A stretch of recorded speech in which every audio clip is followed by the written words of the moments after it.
وہاں لکھا ہے، شہری سے کہہ رہا ہوں بتاؤ مجھے ایک آیت سنا دو، کہاں لکھا ہے نبی نہیں جانتا، یا نبی نے کہا ہے کہ مجھے رب نے نہیں دیا، کہاں لکھا ہے مجھے قرآن کی آیت سنا دو، اور تم ممبر پہ بیٹھ کر تو جھوٹ کرتا ہے نبی نہیں جانتا، نبی نہیں جانتا، بس نبی نہیں جانتا تو سنتا نہیں۔ مولا علی کرم اللہ وجہ کریم سیدنا ابو ہریرہ روایت ہے، حضرت ثابت بن زید، آپ کے ذہن میں بات بٹھانا چاہتا ہوں کہ صحابہ کا نظریہ رکھو، میرے میں سویا ہوا تھا مسجد میں اس طرح ہے، مجھے کچھ چند پتھریاں لگی، کنکریاں لگی، وہ آنکھ کھولی، ادھر دیکھا تو عمر فاروق کھڑے، عمر فاروق نے فرمایا ہمارے دو شخص نظر آ رہے ہیں جو باتیں کر رہے ہیں، ان کو ادھر بلاؤ۔ وہ شخص گیا، ساتھ میں اندر گیا، وہ دو شخص کو بلا کے لے آیا، بلا کر عمر فاروق کے سامنے کھڑا کر دیا۔ عمر فاروق نے فرمایا تم کون ہو؟ کہاں سے آئے ہو؟ یہ دو سوال، کون ہو؟ کہاں سے آئے ہو؟ کہیں حضور ہم تو طائف سے آئے۔ عمر فاروق لال ہو گئے غصے سے، فرمایا خبردار تم طائف سے آئے ہو، اگر تم مدینے کے ہوتے میرا میرا کو سزا دیتا ہے، اس لیے نبی کے سامنے کھڑے ہو کر، نبی کی مسجد میں کھڑے کر کے اونچی آواز میں بول رہے ہو، نبی کو ڈسٹرب کر رہے ہو، نبی کی مسجد میں کھڑے ہو اتنی آواز کر رہے ہو۔ لہٰذا صحابہ کرام نہیں پسند کرتے تھے کہ اللہ کی مسجد میں، نبی کی مسجد میں کھڑے ہو تو زور سے باتیں کرو، اس لیے نبی کو ڈسٹرب کر رہے ہو، نبی زندہ ہے، تمہیں منع کیا ہے قرآن میں کہ لا ترفعوا اصواتکم فوق صوت النبی۔ آج میرے رسول کے میدان میں لکھا ہوا ہے، حضور کے میدان میں آج بھی لکھا ہوا ہے، جب یہ آیت 1400 سال پہلے اتری تھی آج بھی لکھی ہوئی ہے کہ لا ترفعوا اصواتکم فوق صوت النبی۔ آجیو عمر والوں اور زیارت کرنے والوں، جب حضور کے روزے میں آؤ اپنی آواز پست کرو، اونچا نہیں کرو، آج بھی لکھا ہوا کعبے میں رو چیخے مارو، کچھ نہیں، مگر یہاں اگر تم بلند آواز سے رو گے، یہاں تم نے چیخوں پکار کر دی، میرے دربار مصطفیٰ کی توہین ہے، میں تمہارے سارے حق ختم کر دوں گا، سارے عمریں ختم کر دوں گا، وہاں تم نے مسجد نبوی میں جو عبادتیں کی ہیں سب ختم کر دوں گا، ڈھلے کا ڈالا تمہیں واپس کر دوں گا، تمہارے عمل میں کچھ نہیں ہوگا۔ اس لیے لا ترفعوا اصواتکم فوق صوت النبی، نبی کی آواز سے اپنی آواز اونچی نہیں کرو، اس لیے نبی زندہ ہے، تمہاری ہر بات حرکت کو دیکھ بھی رہا ہے، سن بھی رہا ہے۔ یہ اہل سنت کا عقیدہ ہے۔ آؤ اپنی اصل بات پہ آتے ہیں، ٹائم گزر رہا ہے۔ میں نے آپ کو کئی بار کہا ہے کہ جس مسجد میں نبی کی گلا کی جائے، گلا نبی نہیں کرتا، یہ تو سنتا نہیں، نبی تو مر گیا، نبی کو خبر ہی نہیں تھی کہ پیچھے کا پتہ نہیں، یہ نبی کی گلا ہے۔ مگر میں نے دعویٰ سے کہا ہے تم کلمہ پڑھتے ہو نبی کا، ساری باتیں چھوڑو، قرآن چھوڑو، حدیث چھوڑو، نبی کی مانا کر کے لکھ لو، ایسا آگے ہو جائے گا۔ اور کئی بار چیلنج کیا میں نے، اور ساری باتیں چھوڑو، قرآن کو ایک طرف رکھو، حدیث کو ایک طرف رکھو، علماء اقوال مفسرین کو ایک طرف رکھو، نبی کا لفظ قرآن میں موجود ہے، آپ مجھے نبی کی مانا سناؤ کیا ہے؟ وہاں بھی دیوبند کی مانا کبھی نہیں کرے گا، چیلنج سے کہہ رہا ہوں۔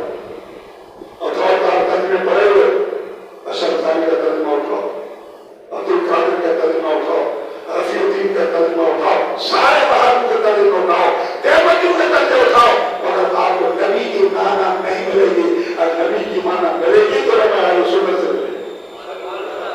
یہ نبی کی مانا نہیں کرتے، اگر نبی کی مانا کریں ان کا کتاب ٹوٹ جائے گی۔ میں کہہ رہا ہوں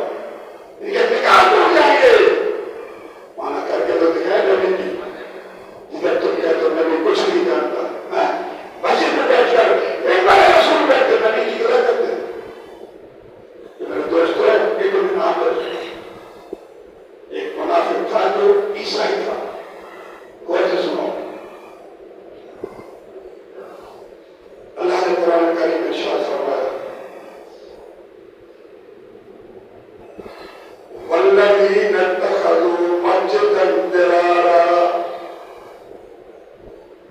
وكفرا وتفريقا بين المؤمنين. سورة توبہ ہے، آیت نمبر 107 ہے. حضور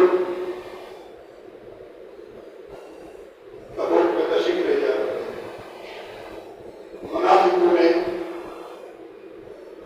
اس میں ابن عامر ایک شخص تھا منافق،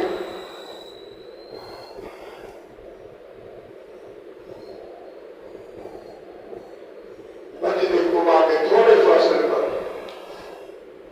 مسجد بنائی.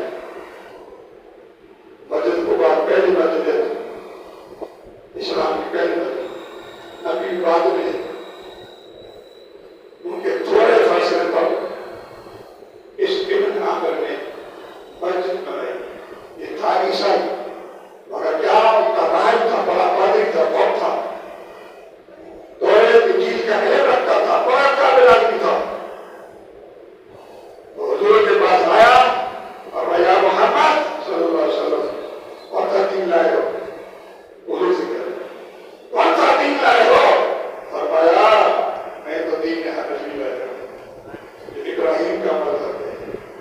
اور میں نہیں، حضور سے کہا نہیں، آپ نے اس میں الگ تبدیلی کر دی ہے. حضور سے کہہ رہے پھر استاد فرمایا کہ میں نے اس میں کوئی تبدیلی نہیں کی. غور سے سنو، حضور کی خیال بنائے، حضور خیال بنائے ایک لگا دے نہیں.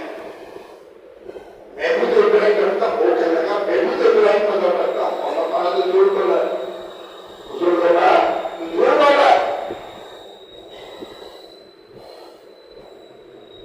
بڑا غصہ آ گیا.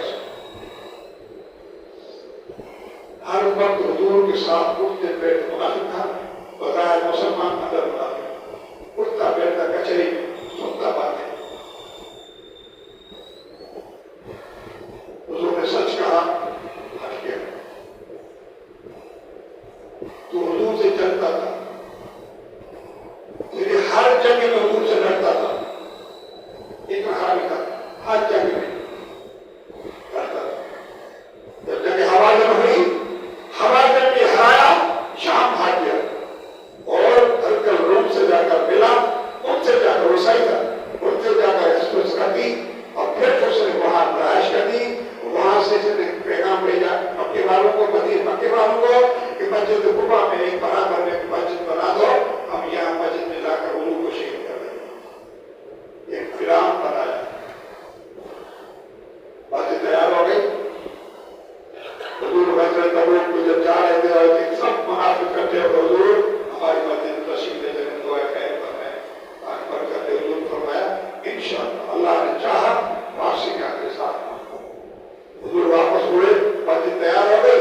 اب اللہ تبارک و تعالیٰ کے قبول تشریف لائے. کوئی بات سب کٹھے ہو کر جمع ہو گئے، جمع ہو کر کہنے لگے حضور تشریف لے جائیں. اعلان کیا تھا؟ مسلمان کو شہید کرنا تھا، فرق اللہ قرآن کہہ رہا ہے. اور حضور کو شہید کرنا تھا. مسجد درار، مسجد اچھا بولو درار. درار کی معنی نقصان دہ، خطرناک نام مسجد کا.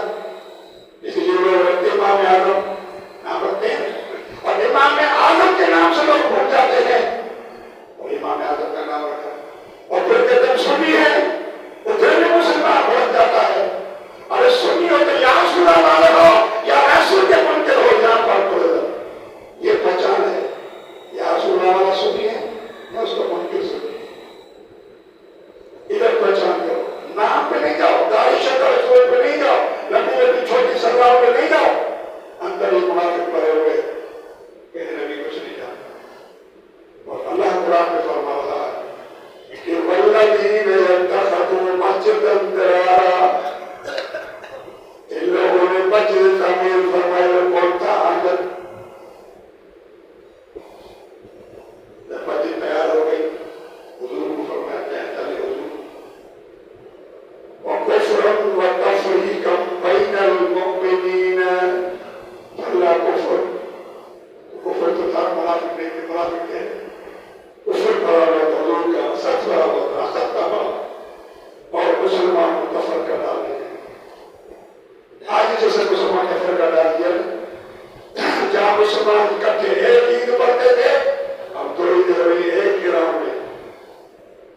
گراؤنڈ میں کوئی یہ منافقت ہے نا، یہ تفرقہ ہے.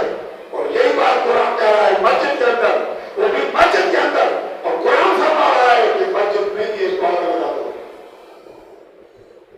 آپ بہت تفسیریں، ان کی تفسیریں پڑھو، ہماری کو چھوڑے، ان کی تفسیریں پڑھنے آیت کے اندر. یہ سورہ توبہ ہے، آیت نمبر 107 ہے، اس کے نیچے جا کر کئی کی باتوں کی تفسیر پڑھو. میں آپ کو چیلنج سے کہہ رہا ہوں، یہی بات جو رب کریم اللہ مصطفیٰ کو بتایا ہے وہی بات. اور وہ منع فرمایا کہ نہیں حضور نہ جائیں، جنہوں نے آپ کے قتل کی سازش بنائی ہے، صحابہ کو شہید کریں گے، آپ نہ جائیں اس کے اندر. حضرت نبی پاک علیہ السلام نے اس مسجد کے گرانے کے لیے حضرت واشی کو حکم فرمایا جاؤ اس مسجد کو گرا دو اور آگ لگا دو.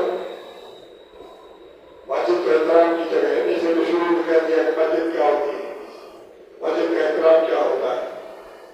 اور یہ بھی مسجد تھی، نام بھی مسجد کا تھا. اور رب الفرمان مسجد دلال، اللہ کا حضور ہی مسجد دلال ہے، اس لیے بنائی وجہ کانو یجتمعون فیہ ویحبون النبی وسیجدون. اس لیے مسجد بنائی کہ نبی کے عیب بیان کرتے تھے، نبی کو خوبیاں چھوڑ دیتے تھے، اور نبی پر کذب اسلام کرتے تھے، حضور پر چتر کرتے تھے. یہ بڑی چتر ہے. قرآن کہتا ہے میں نے نبی کو دیا ہے، یہ کہتے ہیں کچھ نہیں دیا. قرآن کا مطلب میرا نبی ہے، یہ کہتے ہیں کچھ نہیں. یہ بھی مسجدیں ہیں، ہم لوگوں کے پیچھے نمازیں پڑھیں، ان کی مسجد میں نمازیں پڑھتے ہیں. تھوڑا نبی اجاگر ہو رہا. اللہ نے 1400 مصطفیٰ کو ڈبل حضرت بشی کو فرمایا جاؤ مسجد کو گرا دو اور پھر اس کو آگ لگا دو. آگ لگانے کے بعد ثابت بن ارقم رضی اللہ تعالیٰ عنہ تم ادھر گھر بناؤ.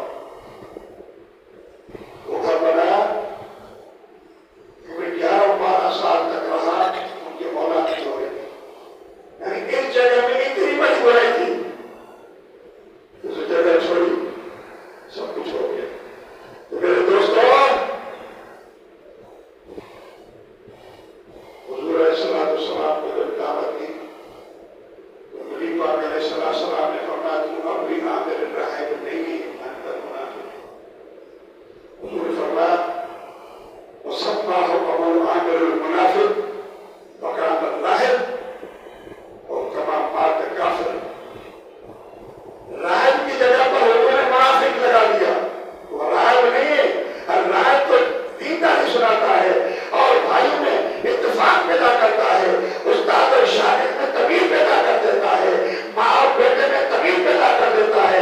یہ کون سی راہبی ہے، پیری اور فقیری ہے کہ استاد اور شاگرد کے درمیان نفرت پیدا کر دو، ماں بیٹے بیان نفرت پیدا کر دو، بھائیوں میں نفرت پیدا کر دو، جماعت مسلمانوں میں تفرقہ پیدا کر دو. اور یہ کون سی پیری اور کوئی بھی ہے. قرآن فرما تو راہب نہیں ہے، تو منافق ہے. اور پھر حضور فرما دے کہ فمات کافرا، وہ کافر ہو کر پڑا. جب حضور نے اس کو منع کیا نا، اس نے قسم کھائی کہ یا رسول اللہ اب ہار جیت اللہ کے ہاتھ میں ہے، میں جاتا ہوں تمہارے ساتھ لڑتا رہوں گا. اب دیکھتا ہوں جو ناک پر ہوگا وہ مرے گا، جو حق پر ہوگا وہ جیے گا. یہ زبان سے بات نکل گئی. حضور تو حق پر تھے، صحابہ حق پر تھے. یہ ایک منافق عامر تھا جو راہب بناتا تھا، جس کو پوپ کہتے ہیں آج کل میری زبان میں، یہ نصارے. تو دوستو اس طرح سے مصطفیٰ کے فرمان تو منافق ہے، راہب نہیں ہے. اگر راہب تو عالم ہوتا ہے، سیدھی راہ بتا دیتا ہے، غلط راہ وہ نہیں بتاتا. وہ یہ نہیں کرتا کبھی نہیں جانتا، وہ نہیں کرتا کبھی مر گیا ہے، وہ نہیں جانتا کبھی نہیں سنتا. ارے تم یہاں سے پکارا تو تمہارے دل سنتے. نمازیں پڑھتے ہو، نمازیں، تمہارا رکوع، تمہارا سجود، تمہاری خشوع جو دل میں ہوتا ہے. خشوع کون جانتا ہے؟ خشوع تو دل میں ہوتا ہے، میرے سوا تو کوئی نہیں جانتا. حضور فرماتے ہیں تیرا خشوع مجھ سے چھپا ہوا نہیں ہے تو نماز کے اندر پڑھ جائے گا. رائے حق کتاب ہے، مشکاۃ شریف کی شرح ہے، لکھنے والا وہابی ہے. اس نے یہ بات لکھی ہے کہ نبی تمہارے رازوں کو جانتا ہے. اور میں دکھا دوں تیسری جلد کے اندر اور دکھا دو مسجد میں ہے میرے پاس موجود ہے، اس کے اندر وہ آپ نے اشارہ لکھی ہے کہ نبی تو سب کچھ جانتا ہے۔ یہ کون سا مذہب چلتے ہیں؟ یہ یہودی لابی ہے، یہ یوں سمجھو یہ یہودی لابی ہے، یہ علماء نہیں ہے جو نبی کی گرا کرتے ہیں بیٹھے بیٹھے جب کرتے نبی گرا کرتے ہیں۔ تو رب نے فرمایا اے محبوب میں گواہی دیتا ہوں کہ یہ جھوٹے ہیں۔ واللہ یشہد انہم لکاذبون، یہ آخر فکرہ پڑھ رہا ہوں، محبوب میں گواہی، میں رب کو گواہی دیتا ہوں کہ یہ گواہ جھوٹے، یہ جھوٹے منافق ہیں، آپ نبی پڑھ گئے۔ میں دوستو آپ کو بتانا یہ چاہتا تھا کہ مسجد تو بنی، اس مسجد میں جس